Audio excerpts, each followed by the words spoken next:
Good morning everyone, जय श्री राम। आज के लेक्चर में हम स्टार्ट करेंगे क्लास 12 की unit dual nature of matter and radiation. ठीक है, तो dual nature of matter and radiation के अंदर हम इसकी सारी स्टोरी देखेंगे कि किस तरह से लाइट के ड्यूअल नेचर को सेटअप किया गया।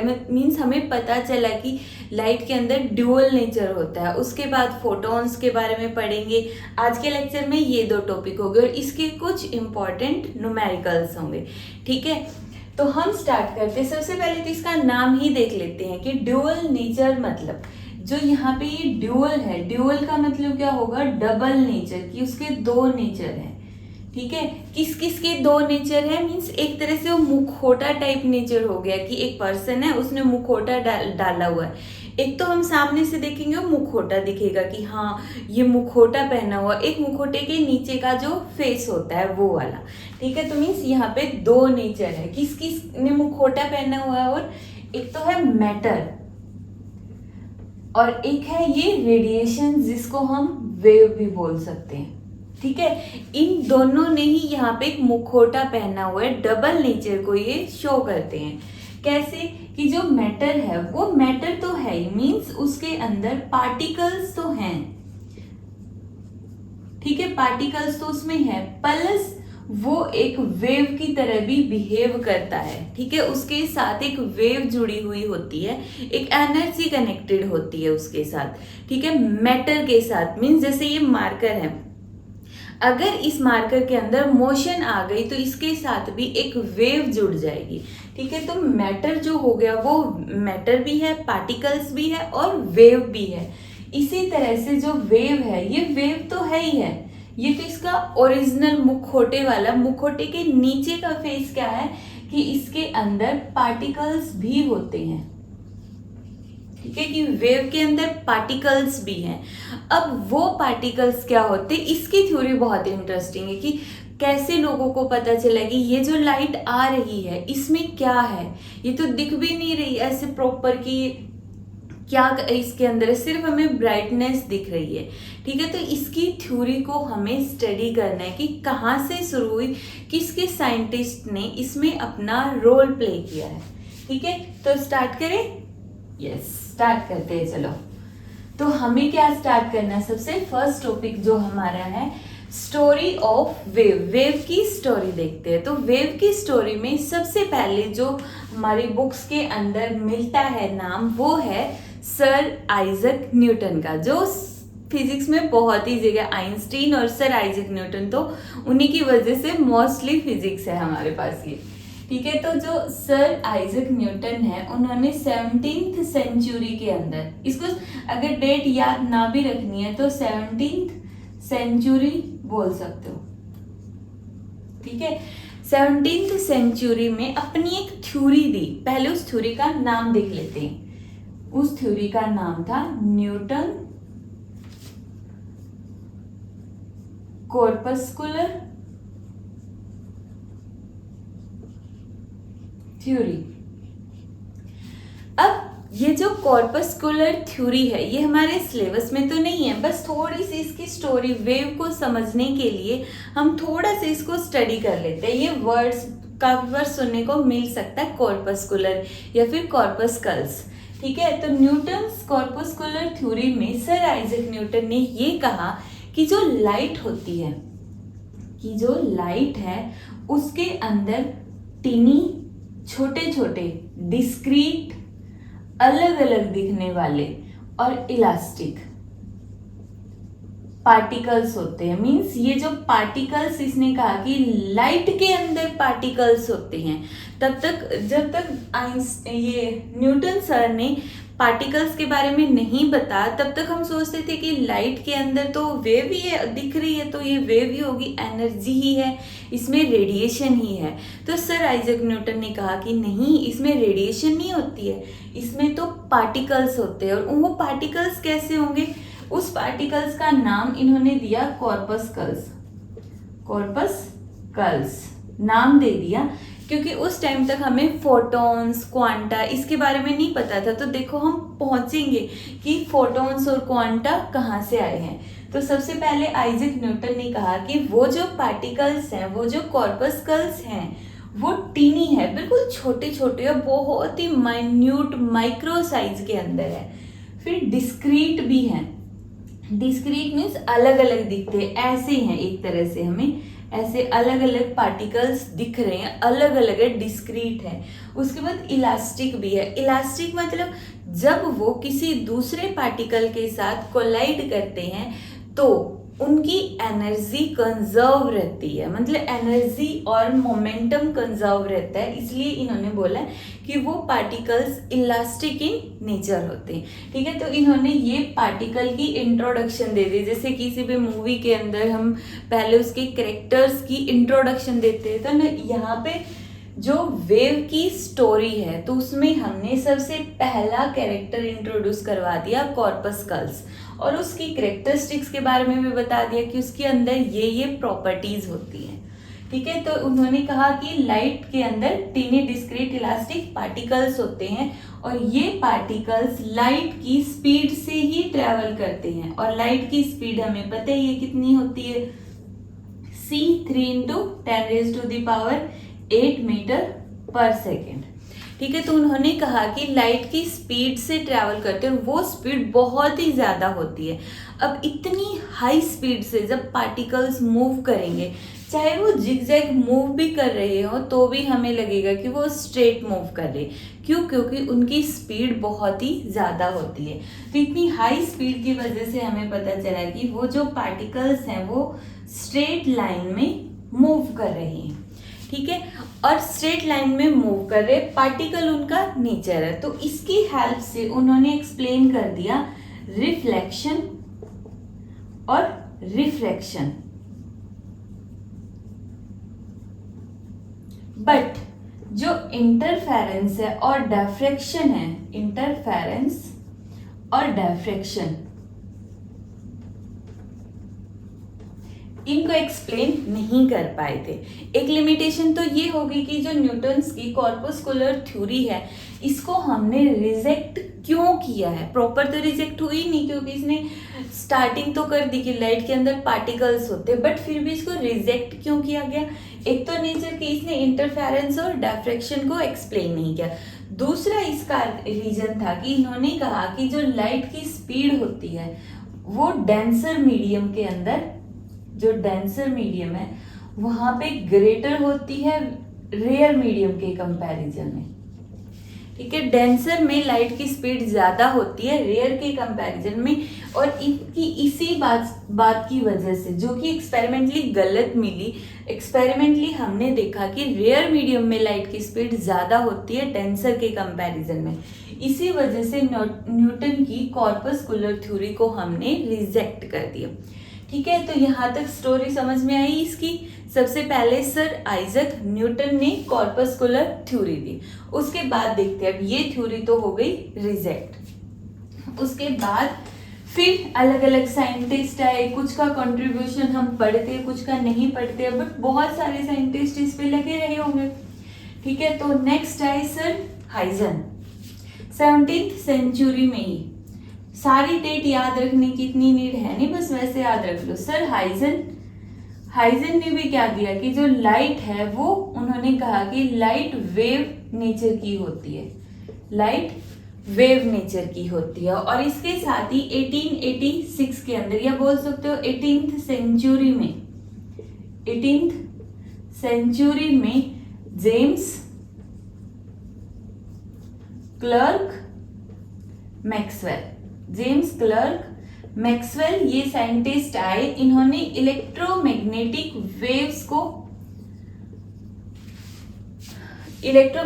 वेव्स की इंट्रोडक्शन दी, कि इन्होंने इलेक्ट्रोमैग्नेटिक वेव्स के बारे में बताया, और इसके साथ ही जो मैक्सवेल की 4 इक्वेशंस है, मैक्सवेल की जो 4 इक्वेशन है, मैक्सवेल्स इक्वेशन, उनके बारे में जेम्स क्लर्क मैक्सवेल ने बताया, और इस साथ ही ये बताया कि लाइट का नेचर कैसा होता है, वेव नेचर का होता है।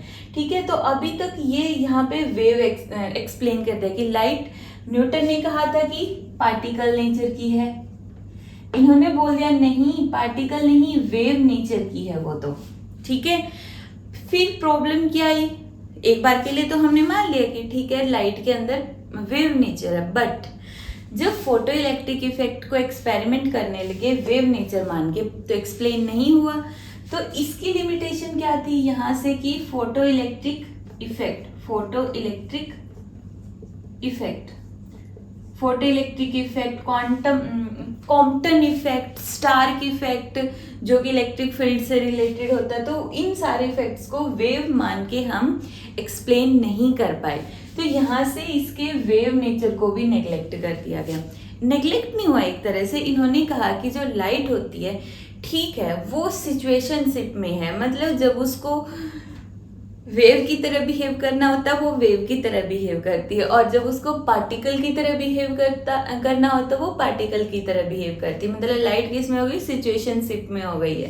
तो यहाँ पे लाइट की ये सिचुएशनशिप है। तो कंक्लूजन निकाल दिया ओवरऑल साइंटिस्ट ने फिर क्वांटम थ्योरी की हेल्प से। जैसे प्लैंक्स ने इसमें काफी अच्छा रोल प्ले किया कि क्वांटम थ्योरी की हेल्प से हमने बोल दिया कि जो लाइट है वो एक सिचुएशनशिप में है, मीन्स उसका ड्यूअल नेचर है, वो वेव की तरह भी बिहेव करती है, डिपेंड करता है उसकी सिचुएशन कैसी है, और पार्टिकल की तरह भी बिहेव करती है। उसके हमने ड्यूअल नेचर को एक्सेप्ट कर लिया, ठीक है, मुखौटे वाले चेहरे को हमने एक्सेप्ट कर लिया कि लाइट के अंदर दोनों नेचर होते हैं, ठीक है। तो ये थी हमारी लाइट की इंट्रोडक्शन की किस तरह से हमने इसके ड्यूअल नेचर को सेट किया है। अब हम देखेंगे कि जो क्वांटम थ्योरी है, क्वांटम थ्योरी के अकॉर्डिंग इन्होंने लाइट के अंदर फोटॉन्स बता दिए कि जो लाइट है उसमें जो पार्टिकल्स होंगे, क्योंकि ये तो एक्सप्लेन करते हैं कि पार्टिकल्स है, बट वो पार्टिकल हैं कैसे,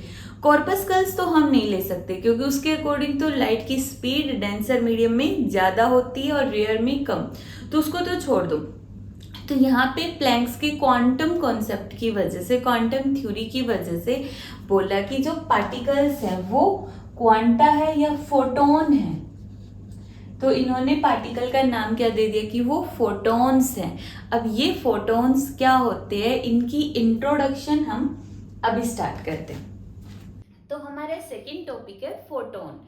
अब क्वांटम थ्योरी की हेल्प से हमने ये तो बता दिया कि लाइट के अंदर फोटॉन्स होते हैं, वो पार्टिकल्स हैं जिसको हमने फोटोन नाम दिया है। अब फोटोन की कैरेक्टरिस्टिक्स क्या होगी, मतलब जब ये ड्यूअल नेचर की जो ये मूवी चल रही है इसमें हमने दो कैरेक्टर्स को इंट्रोड्यूस करवा दिया।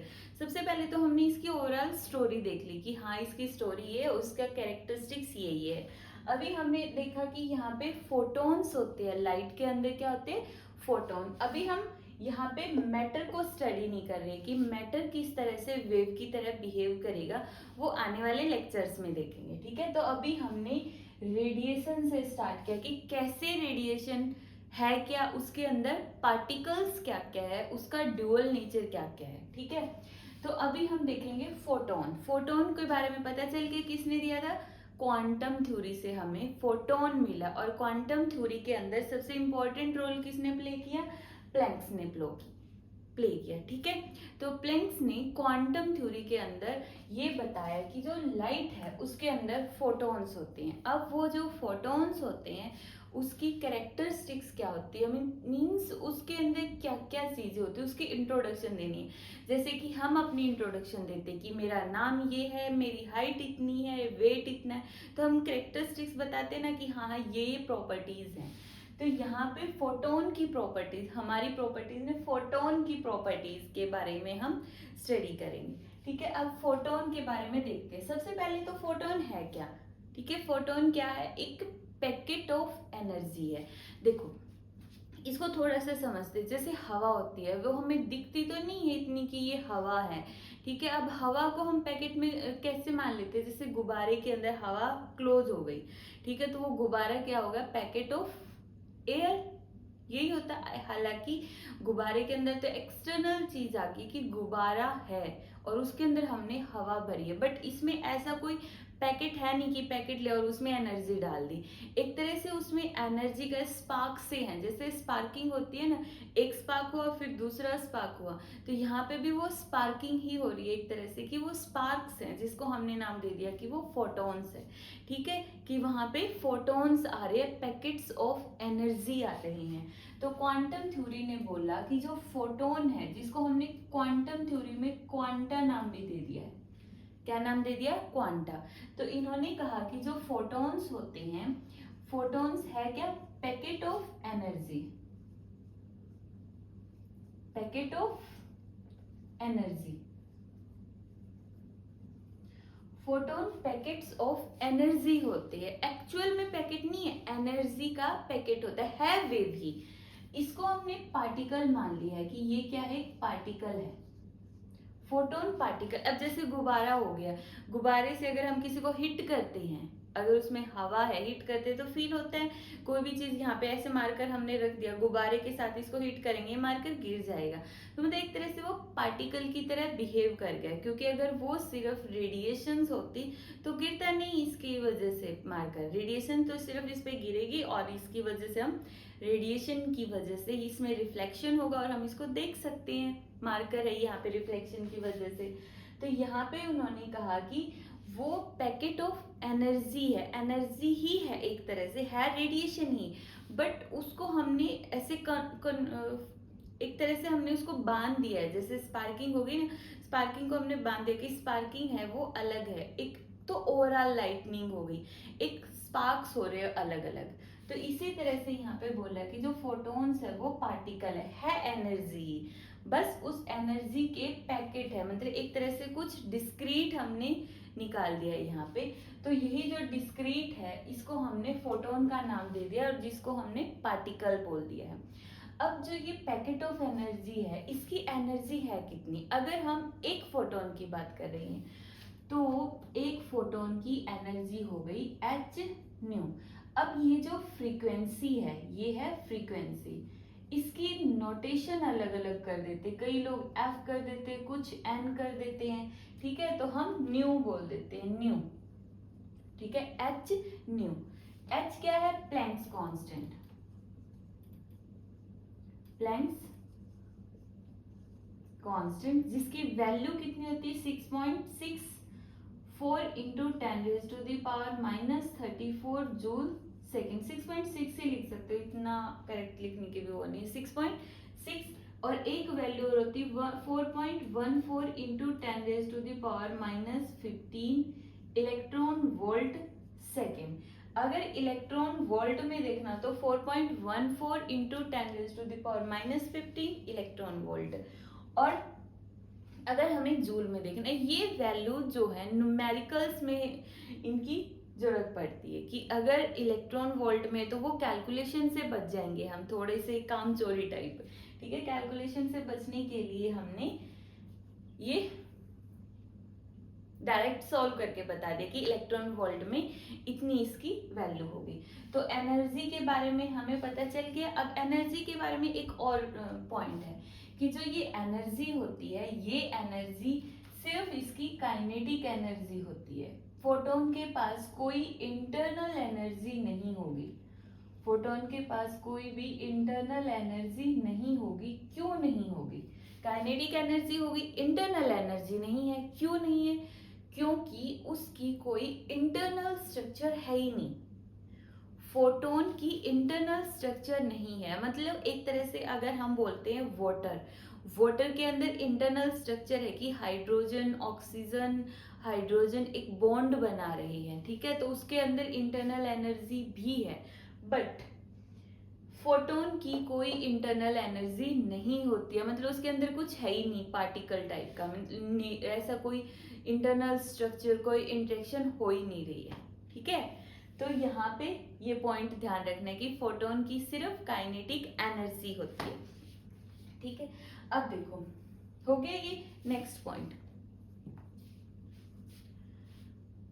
यहां से इसका नेक्स्ट पॉइंट हमने बोल दिया कि स्पीड से ले लेते हैं कि फर्स्ट पॉइंट जो इसकी एनर्जी हो गई, second point is equal to h nu हो गया, सेकेंड पॉइंट इसका स्पीड का ले लेते कि जो स्पीड ऑफ फोटॉन्स है, speed of photons is light की स्पीड जो कि c है is speed of light, speed of light जो कितना होता है c होता है। ठीक है, अब जो फोटोन की स्पीड होती है, अब देखो जब मीडियम चेंज होगा तो ये स्पीड भी चेंज हो जाएगी। जैसे ही मीडियम चेंज हुआ फोटोन की वेवलेंथ चेंज होगी और फोटोन की वेवलेंथ के चेंज होने से फोटोन की स्पीड भी चेंज हो जाएगी मीडियम के बदलते ही। ठीक है, वैसे तो जो फोटोन की स्पीड है वही है जो लाइट की स्पीड होती है c। ये वैक्यूम के अंदर या रेयर मीडियम में होती है। डेंसर मीडियम में जाने के बाद इसकी स्पीड चेंज हो जाती है। क्यों? क्योंकि इसकी वेवलेंथ चेंज हो जाती है। ठीक है, और उसी की वजह से कलर में भी चेंज आता है। ठीक है, कि जैसे ही लाइट है, व्हाइट लाइट है, अगर एक मीडियम में गई, उस मीडियम में जाने के बाद उसकी वेवलेंथ चेंज हो गई, वेवलेंथ के चेंज होने के बाद उसकी स्पीड चेंज हो गई और उसका कलर भी चेंज हो गया। तभी तो हमें रेनबो मिलता है, 7 कलर्स मिलते हैं। जब प्रिज्म के अंदर से व्हाइट लाइट गई तो 7 कलर क्यों मिले? क्योंकि लाइट उसमें गई और उसमें जाने के बाद उसकी वेवलेंथ चेंज हो गई। ठीक है, ये हमारा स्पीड का कॉन्सेप्ट है। थर्ड हो गया चार्ज। देखो हम फोटोन का कैरेक्टर बता रहे कि फोटोन का कैरेक्टर ये है, वो इस उसकी आईज है, उसकी नोज है, उसकी लिप्स है, टिथ है, ईयर है, हेयर है। तो इस तरह से हम अपना कैरेक्टर बताते हैं ना कि हाँ मेरे पास ये चीजें है, ये बॉडी पार्ट्स है। तो ये फोटोन के बॉडी पार्ट है कि उसकी एनर्जी है, उसकी स्पीड है, उसका चार्ज है। ठीक है, अब फोटोन का चार्ज क्या होता है? जीरो। जीरो मतलब कि फोटोन के ऊपर कोई चार्ज नहीं होता, नो चार्ज, न्यूट्रल होता है। फोटोन पे कोई चार्ज नहीं होता है। ठीक है, अब चार्ज नहीं होता है इसलिए they are not deflected by, they are not deflected by electric field and magnetic field. Electric field और मैग्नेटिक फील्ड की हेल्प से वो डिफ्लेक्ट होते ही नहीं है। क्यों? क्योंकि उन पे चार्ज ही नहीं है। जब चार्ज नहीं है तो उनको वो कोई भी इलेक्ट्रिक फील्ड या मैग्नेटिक फील्ड डिफ्लेक्ट ही नहीं कर सकती है। ठीक है, तो नो चार्ज पार्टिकल क्या है? फोटॉन्स। ठीक है, नेक्स्ट पॉइंट उनका मास देखते हैं हम। मास देखते हैं। देखो अगर हम बात करें रेस्ट की, तो रेस्ट अगर फोटोन मान लो रेस्ट पे है तो उसके मास का नाम हमने दे दिया रेस्ट मास। और रेस्ट मास ऑफ फोटोन कितना होगा? 0। एक तरह से अगर फोटोन रेस्ट पे है तो वो एग्जिस्ट ही नहीं करते हैं, क्योंकि रेस्ट पे है तो ना तो उसकी कोई एनर्जी होगी, ना ही उसमें क्या होगा, कोई मास होगा। मास क्यों नहीं होगा? क्योंकि उसमें कोई इंटरनल स्ट्रक्चर तो है ही नहीं। तो जब उसमें कोई इंटरनल स्ट्रक्चर ही नहीं है तो उसका मास कहाँ से होगा? रेस्ट के अंदर। बट हाँ, अगर फोटोन मोशन में है तो उसमें मास आ जाता है।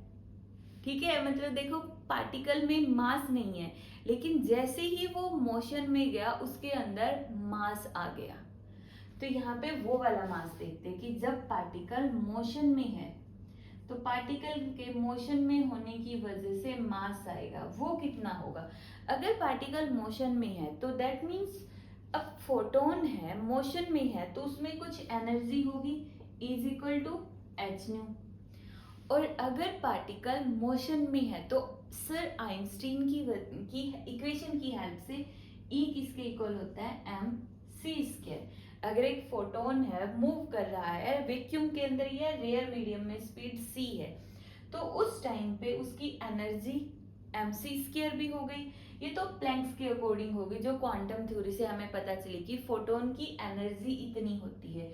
ये सर आइंस्टीन की हेल्प से हो गई। तो यहाँ पे हमने दोनों को क्या कर दिया? कंपेयर कर दिया। H nu is equal to m c square, यहाँ से h nu by c square is equal to mass. ठीक है, एक फॉर्मूला तो ये हो गया। दूसरा, न्यू की जगह हम क्या लिख सकते हैं? c by lambda. जो यहाँ पे ये फ्रीक्वेंसी है न्यू, ये किसके इक्वल होता है? c by lambda. Frequency is equal to speed divide by wavelength. Frequency is equal to speed divide by wavelength, याद रखना इसको, ठीक है। तो hc बाई लैम्डा और c स्क्वायर, तो c से c कैंसिल, किसके इक्वल हो गया, h divide by lambda c, h divide by lambda c, ठीक है। तो ये हमने इसका मास देख लिया। रेस्ट मास मतलब कोई भी चीज अगर रेस्ट में है तो उसका मास ये होगा 0, फोटोन का 0 है, ठीक है। जब रेस्ट में है तो उसके मास का नाम हमने दे दिया रेस्ट मास। नेक्स्ट पढ़ते हैं, नेक्स्ट पॉइंट नोट डाउन हो गई।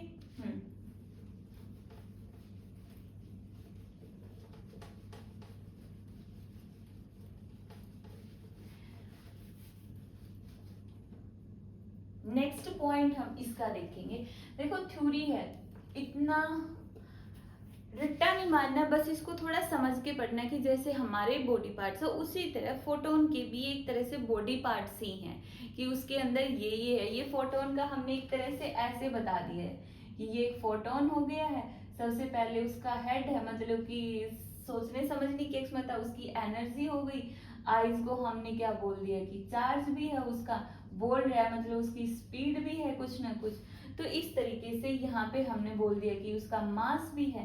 तो इस तरह से एक तरह से हम फोटोन को डिफाइन कर रहे हैं कि उसकी एनर्जी है, चार्ज है, स्पीड है, मास है, ठीक है।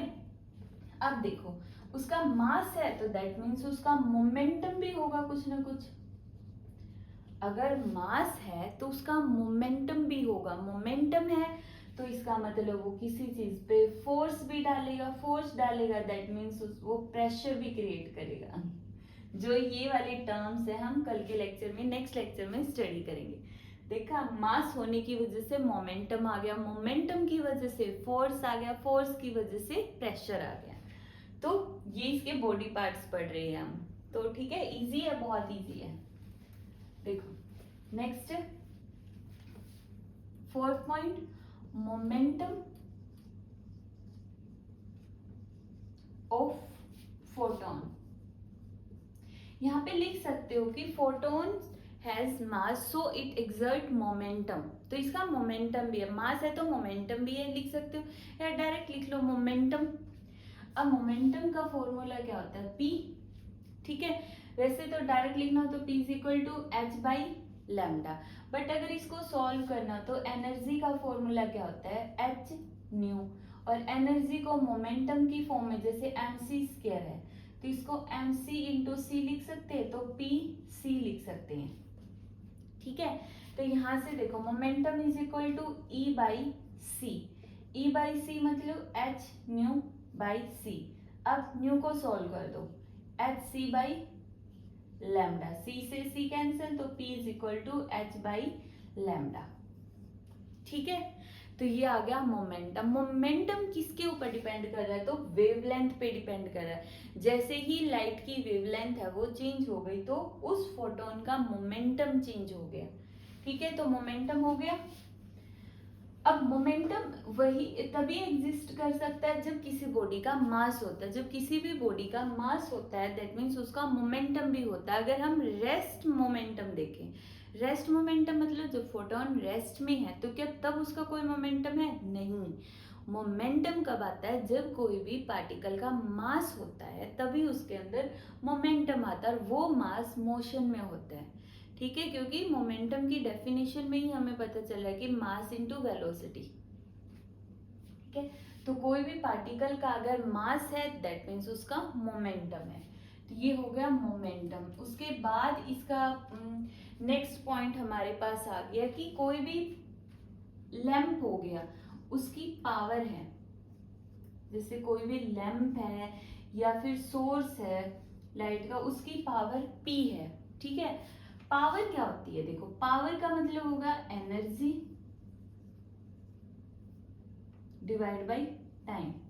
पावर क्या होगा, work upon time, work upon time मतलब एनर्जी अपॉन टाइम, ठीक है। जैसे हमने अभी यहाँ पे क्या होगा, ये एनर्जी अपॉन टाइम। अब एक फोटोन की पावर देखते हैं, अगर हमें एक फोटोन की देखना हो तो energy H nu by T.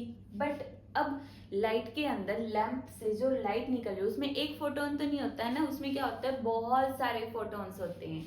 तो उन बहुत सारों को हमने नाम दे दिया कैपिटल एन।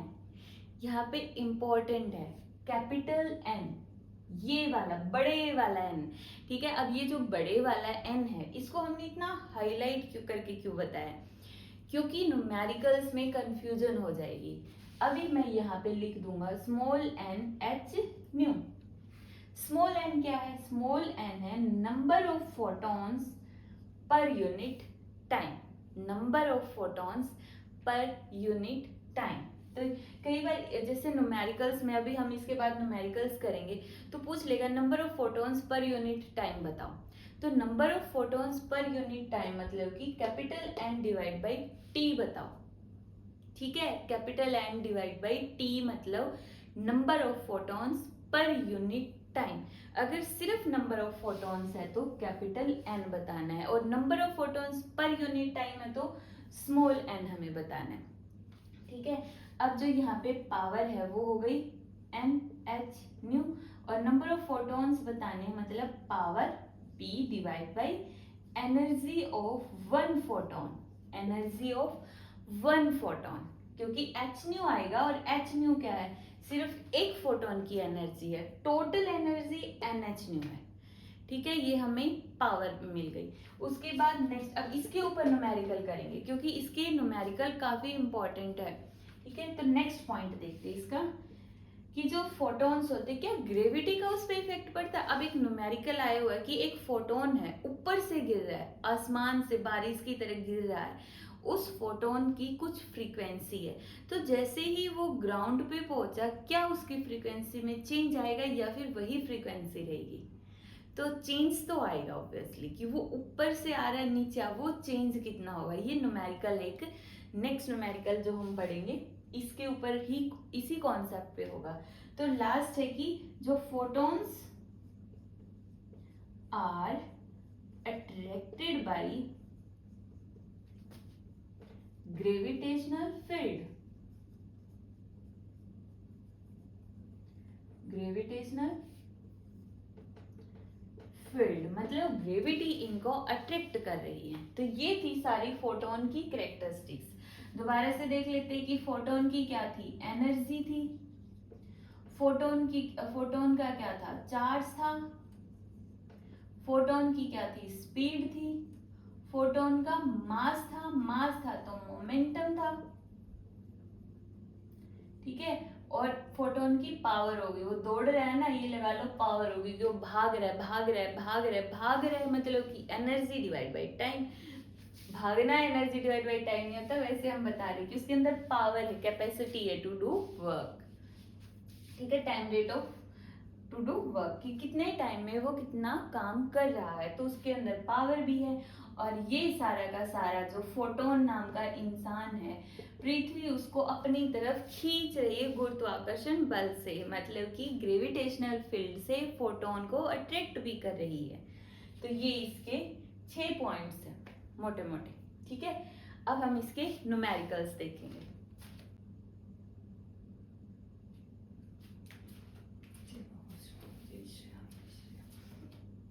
अब फोटोन के हम न्यूमेरिकल स्टडी करेंगे। तो सबसे पहला न्यूमेरिकल यही है। अब यहाँ पे जो स्टेटमेंट दिखाई गई है, देखो इसको पढ़ो, इसमें इन्होंने क्या दिया गया कि एक फोटोन है, वो ऊपर से कहीं से आ रहा होगा, मतलब आसमान से फोटोन की बारिश हो रही है एक तरह से, और फोटोन जो आ रहा है वो एक पर्टिकुलर हाइट पे है।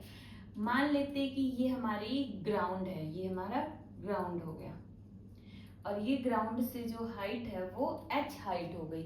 यहाँ पे जो फोटोन है उसकी फ्रीक्वेंसी है f1, जैसे ही ग्राउंड पे पहुंचा उसकी फ्रीक्वेंसी हो गई f2। तो यहाँ पे क्वेश्चन दो तरह से पूछा जाएगा, या तो वो सिंपल बोलेगा कि जब ग्राउंड पे आया तो चेंज इन फ्रीक्वेंसी बताएगा, तो पूछेगा कि ग्राउंड पे आया तो उसकी फ्रीक्वेंसी कितनी हो जाएगी। ऊपर उसकी फ्रीक्वेंसी f1 है, नीचे आते ही मतलब छत पे जब था फोटोन तो उसकी फ्रीक्वेंसी f2 थी, जैसे ही ग्राउंड पे गिरा तो उसकी फ्रीक्वेंसी हो गई f1। या तो पूछ लेगा कि f1 बताओ कितना चेंज आया, या फिर चेंज इन फ्रीक्वेंसी बताओ, या फिर फ्रैक्शनल चेंज इन फ्रीक्वेंसी बताओ, ठीक है। तो इस टॉपिक पे यही क्वेश्चन बन रहा है कि फ्रैक्शनल चेंज इन फ्रीक्वेंसी बताओ, ठीक है। हम देख लेते हैं। अब जैसे f1 डिवाइड बाई f1 ऊपर फ्रीक्वेंसी और f2 ग्राउंड पे है, तो देखो सिंपल सा कॉन्सेप्ट है, कॉन्सेप्ट समझते हैं। सबसे पहले यहाँ पे मान लो ये फोटोन है, ये क्या है, फोटोन है, पैकेट ऑफ एनर्जी है। फोटोन की एनर्जी किसके इक्वल होती है, ऊपर है ना, ये इसको 1 मानना, तो इसको एनर्जी को 1 देखो। सिंपल, फोटोन की एनर्जी h न्यू होती है, ये हमें पता है। बट जब ये ग्राउंड से इतनी हाइट पर है तो उसके अंदर कुछ पोटेंशियल एनर्जी भी होगी ना, पोटेंशियल एनर्जी भी, क्योंकि पर्टिकुलर हाइट पे है। पोटेंशियल एनर्जी किसकी वजह से होगी, किसी भी बॉडी की शेप, साइज, मतलब उसकी कॉन्फ़िगरेशन की वजह से होगी। एक पर्टिकुलर हाइट पे, ग्राउंड से एक पर्टिकुलर हाइट पे अगर फोटोन है तो उसकी पोटेंशियल एनर्जी भी होगी, जो होगी mgh, कैपिटल H हमने हाइट ली है। तो इधर इसकी फ्रीक्वेंसी कितनी होगी, फ्रीक्वेंसी को f1, मैंने बताया था ना कि यहाँ पे फ्रीक्वेंसी को हम न्यू से, f से, n से, किसी से भी डिनोट कर सकते हैं। तो यहाँ पे कितनी होगी, hf1 प्लस mgh, ठीक है। उसके बाद जैसे ही वो ग्राउंड पे पहुंचा, उस फोटोन की एनर्जी कितनी हो गई, h न्यू, hf, ठीक है, ये हो गई। पोटेंशियल एनर्जी है वो किसमें चेंज हो गई, मतलब कि कुछ काइनेटिक में चेंज हो गई कि वो फोटोन नीचे आ रहा है और ये बच गई लास्ट में हमारे पास, ठीक है। तो यहाँ पे देखो, लॉ ऑफ कंजर्वेशन ऑफ हम एनर्जी अप्लाई करते हैं, स्टेटमेंट लिख ली, ठीक है। तो देखो इधर लिख देते हैं, चलो, एनर्जी हमें पता है, using law of conservation of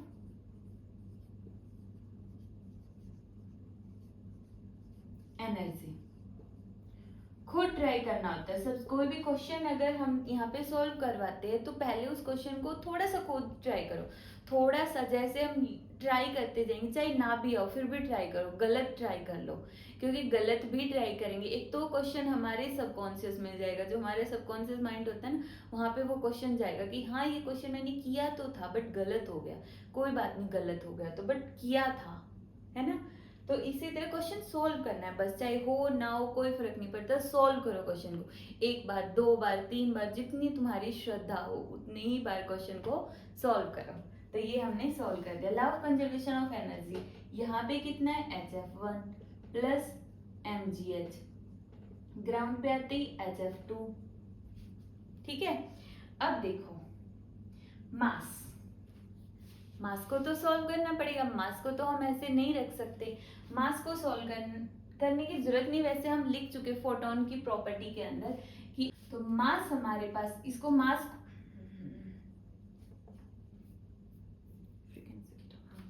देखो मास को हम कैसे लिखेंगे, E इज इक्वल टू, हमें पता है h न्यू, और E is equal to mc square भी होता है, तो mc स्क्वायर।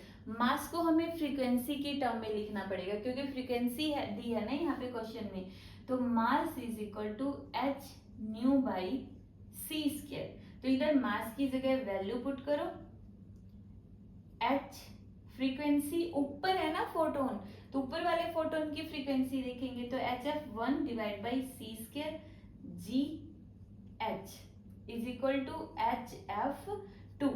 क्या कैंसिल आउट हो रहा है, f से f cancel, sorry h Planck's constant cancel हो रहा है, प्लैंक्स कांस्टेंट से यहाँ पे दोनों साइड h को कैंसिल कर दो, ठीक है। फिर हमारे पास बच गया ये वाला कि f1 plus f1 gh divide by c square is equal to f2। अगर क्वेश्चन में ये पूछा है कि ग्राउंड पे पहुंचने के बाद फोटोन की फ्रीक्वेंसी कितनी हो जाएगी, तो इतनी हो जाएगी। अगर पूछा है कितना चेंज आया है, तो इधर से f1 को उस साइड ले जाओ, f1 gh divide by c square is equal to f2 minus f1, ठीक है, ये चेंज आ गया। बट अगर बोल दे फ्रैक्शनल चेंज, फ्रैक्शनल चेंज कितना आया फ्रीक्वेंसी में, ठीक है, तो इस f1 को डिवाइड में ले जाओ, f2 minus f1 divide by f1 gh by c square, gh by c square, इतना चेंज है। अगर परसेंटेज में निकालना है तो इंटू परसेंटेज कर दो, इंटू 100% कर दो। क्वेश्चन समझ में आ गया, मतलब एक फोटोन अगर ऊपर से नीचे आ रहा है तो ग्रेविटेशनल फील्ड का उस पर कुछ इफेक्ट पड़ रहा है, जिसकी वजह से उसकी फ्रीक्वेंसी चेंज हो जाती है, ठीक है। नोट डाउन करो।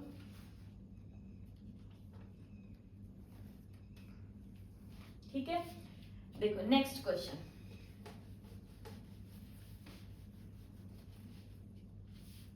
Question number 2।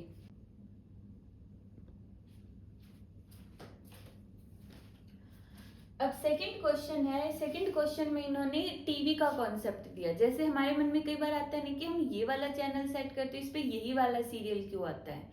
ठीक है, तो इसका कॉन्सेप्ट कम्युनिकेशन वाला है। कम्युनिकेशन मतलब हर एक सीरियल की फ्रीक्वेंसी सेट कर दी जाती है और उसी फ्रीक्वेंसी को, जैसे हम एफएम में चलाते हैं ना, एक एफएम की नोब को घुमाते रहो रेडियो के अंदर या गाड़ी के अंदर, जो एफएम है उसको सेट करो एक पर्टिकुलर फ्रीक्वेंसी पे, तो हमें वो वही पर्टिकुलर सॉन्ग सुनाई देगा। Frequency change, song change, frequency change, song change. तो इस तरह से क्यों, क्योंकि वो जो गाना बज रहा है उसकी एक फ्रीक्वेंसी सेट कर दी गई है। जैसे मैं बोल रही हूँ तो मेरे वर्ड्स की भी एक फ्रीक्वेंसी है, हर एक वर्ड्स की फ्रीक्वेंसी होती है। इसलिए हम बोलते हैं ना कि हमें पॉजिटिव बोलना चाहिए। पॉजिटिव वर्ड्स की फ्रीक्वेंसी अच्छी होती है, हाई फ्रीक्वेंसी होती है, और नेगेटिव वर्ड्स की लो फ्रीक्वेंसी होती है। इसीलिए जब हम नेगेटिव होते हैं लो फील करते हैं, क्योंकि फ्रीक्वेंसी कम हो गई ना। तो इसलिए पॉजिटिव बोलो, पॉजिटिव सोचो। तो यहाँ पे इन्होंने बोला है कि एक टीवी स्टेशन है, टीवी स्टेशन है, उसकी पावर कितनी है, 100 मेगावाट, और वहां पे कोई एक पर्टिकुलर चैनल है। ठीक है, उस चैनल की फ्रीक्वेंसी कितनी है, 10 मेगाहर्ट्ज। तो बताओ कि जब वो टीवी स्टेशन कहीं पे बैठा है और उसकी कुछ फ्रीक्वेंसी हमारे पास आ रही है, तो वो टीवी स्टेशन कितने फोटोन्स हमारे पास भेज रहा है। तो यहाँ पे हमें number of photons find out करने हैं। ट्राई करो, ट्राई करो, नंबर ऑफ फोटोन्स कितने होंगे। हो गया ट्राई। देखो पावर का फॉर्मूला क्या होगा, number of photons h0 divide by time. Number of photons कितने टाइम में, 1 सेकंड के अंदर, 1 सेकंड में कितने फोटोन भेज रहा है, तो टाइम की वैल्यू हो गई 1।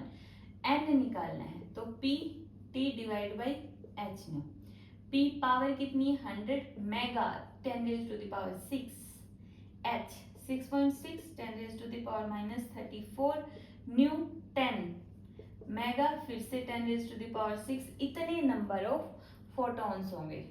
कैंसल आउट कर दो, तो यहां से बचा 10 divide by 6.6 into 10 raise to the power 34, point को कर दो ऊपर, कैंसल आउट करो, 1 point something, 1.5 into 10 raise to the power 34 photons. तो इतने फोटॉन्स हर एक सेकंड हमारे ऊपर फॉल हो रहे हैं, मतलब हमारे तक पहुंच रहे हैं उस टीवी स्टेशन से जिसने एक पर्टिकुलर चैनल पे एक particular serial, drama, web series बना रखी है। ठीक है, ये क्वेश्चन है। इस तरह से हमने कॉन्सेप्ट भी सीखा, प्लस में एक पॉजिटिव पॉइंट भी कि क्यों हमें पॉजिटिव बोलना चाहिए। ठीक है, तो देखो नेक्स्ट क्वेश्चन।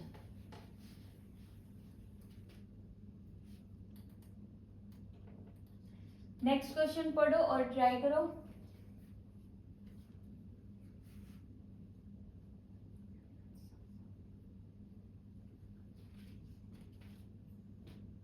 ठीक है, इन्होंने क्या दिया है कि एक कोई भी सोर्स है उसकी वेवलेंथ कितनी है, 700 नैनोमीटर। पावर कितनी है, यहाँ पे पावर दे रखी है इन्होंने 60 वॉट, और एफिशिएंसी है उसकी 50%। तो यहाँ पे हमें कैलकुलेट करना है कि बताओ नंबर ऑफ फोटॉन्स कितने होंगे, टाइम कितना है, 1 डे। देखो जब हम बोर्ड्स एग्जाम के अंदर न्यूमेरिकल सॉल्व करेंगे तो हमेशा जो जो दिया हो उसको लिख लो, बिल्कुल खाली छोड़ने से, जितना स्टेटमेंट में दिया उसी स्टेटमेंट को इजी तरीके से लिख लो, और उसके बाद एटलीस्ट फॉर्मूला लिख के छोड़ दो। अगर उसमें से कोई टर्म है फॉर्मूला पता हो, फॉर्मूला लिख के छोड़ दो। ठीक है, बोर्ड्स के लिए है। तो यहाँ पे देखो ये इंपॉर्टेंट कॉन्सेप्ट है इसका। इन्होंने बोला एफिशिएंसी 50% है, मतलब हमने बल्ब तो लगाया 60 वाट का, बट हमें मिल कितनी लाइट रही है, वो जो लाइट मिलेगी वो 60 वाट बल्ब की नहीं मिलेगी अगर उसकी एफिशिएंसी 50% है। कितनी मिलेगी, 50% ही मिलेगी ना। मतलब देखो एफिशिएंसी क्या होती है, सबसे पहले तो यहाँ पे जो एफिशिएंसी है वो होगी output power divide by input power. ठीक है, तो आउटपुट कितनी मिली हमें, efficiency into input power. Efficiency अगर 50% है और इनपुट पावर 60 है तो कितना होगा, 30। मतलब जो हमें लाइट मिली हो 30 वाट की है, धोखा हो गया हमारे साथ कि 60 वाट का बल्ब लगा के हमें लाइट मिली है 30 वाट की। ठीक है, तो बट मिल रही है जितनी मिल रही। अब बताओ एक दिन के अंदर उस 60 वाट बल्ब से हमारे ऊपर कितने फोटॉन्स फॉल होंगे। तो आगे तो सेम है, power is equal to n h nu divide by t. Number of photons पूछा 1 डे के अंदर, ठीक है, नंबर ऑफ फोटॉन्स। तो n किसके इक्वल होगा, p t divide by h nu. Capital N होगा ना, सिर्फ नंबर ऑफ फोटॉन्स है तो कैपिटल N।